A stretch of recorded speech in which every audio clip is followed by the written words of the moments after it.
सातवां अध्याय। जय माता दी। चंडमुंड का वध। ऋषि ने कहा, शुंभ निशुंभ की आज्ञा पाते ही चंडमुंड अपनी चतुरंगिणी सेना के साथ अस्त्र शस्त्र से सज्जित होकर देवी के पास चल पड़े। उन लोगों ने पर्वतराज हिमालय की स्वर्णिम ऊंची चोटी पर देवी को सिंह पर सवार देखा। देवी मंद मुस्कान बिखेर रही थी। देवी को देखते ही उन्हें पकड़ने के उद्देश्य से अचानक ही आसुरी सेना उन पर टूट पड़ी। किसी ने अपना धनुष संभाला तो किसी ने अपने म्यान से तलवार खींच ली, तो कुछेक देवी के सामने आकर खड़े हो गए।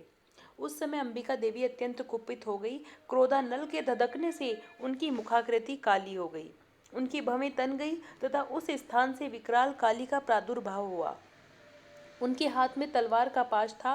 वे चीते के चमड़े की साड़ी पहने नरमुंडों की माला से सुशोभित हो रही थी। उनके हाथ की तलवार विशिष्ट प्रकार की थी। उनके शरीर का मांस सूखकर केवल अस्थि पंजर रह गया था।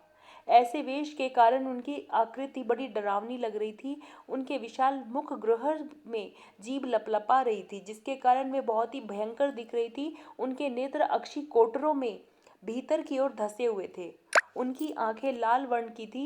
वे देवी अपने भीषण गर्जना से त्रिलोक को कंपित कर रही थी। वे कलिका देवी मुख्य मुख्य असुरों का वध करती हुई बड़े वेग से दैत्यों की सेना पर टूट पड़ी और उन सभी को अपना भक्ष्य बनाने लगी। वे विकराल देवी अपने एक ही हाथ से पकड़कर अंगरक्षकों, अंकुशधारी महाबली, बड़े बड़े वीरों तथा गलगंडधारी विशाल हाथियों को अपने मुख में भर लेती थी। इस तरह हाथी, घोड़े, सारथी आदि को निगलकर भीषण आवाज में उन्हें चबा रही थी। किन्हीं किन्हीं राक्षसों के केश खींचकर, किन्हीं का गला मरोड़कर, तो किसी को पैरों के तले रौंदकर एवं किसी को अपने वक्ष प्रहार से यमाल्य भेज देती थी। दानवों द्वारा शेपित अस्त्र शस्त्रों को वे मुंह में पकड़कर दांतों में पीस डालती थी। काली ने उन महाबली दैत्य समूह को कुचल डाला। कितनों को ही उन्होंने अपना आहार बनाया तथा कितनों को हिरण भूमि से भागने के लिए विवश भी कर दिया। कोई तलवार की धार से चीर डाले गए तो कोई खड़वांग की से मार डाले गए और कितने ही उनके नुकीले दांतों में पिस गए। इस प्रकार क्षण मात्र में ही देवी ने उस विशाल सेना का अंत कर डाला। अपनी सेना का इस प्रकार नाश होते हुए देखकर चंड वेग पूर्वक काली की ओर लपक पड़ा। उसने अपने बाण बरसाकर तथा हजारों बार प्रयुक्त कर चक्रों को चलाकर देवी को ढक दिया। देवी के मुख विवर में प्रविष्ट वे अनेकों चक्र ऐसे लगे मानो अनेक सूर्यमंडल मेघों से ढक गए हों। काली ने कुपित होकर भयंकर गर्जना के साथ अट्टहास किया। उनके मुख से के अंदर से अदृश्य सी रहने वाली दंत पंक्ति चमक के कारण बहुत ही उज्जवल दिखाई पड़ रही थी। देवी ने अपनी लंबी तलवार से हूं शब्द उच्चरित करते हुए चंड के बाल पकड़ लिए और अपनी तलवार से उसके मस्तक का सफाया कर दिया।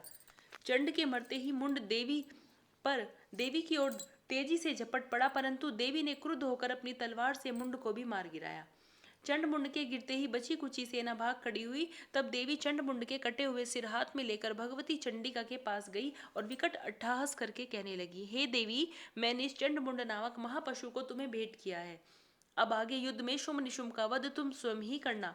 तदंतर ऋषि ने कहा। चंडमुंड के खंडित सर को देखकर कल्याणकारिणी चंडी देवी काली से मधुर वचनों में बोली, हे देवी, तुमने मुझे चंड और मुंड को अर्पित किया है। अब से विश्व में तुम्हारी ख्याति चामुंडा के नाम से होगी।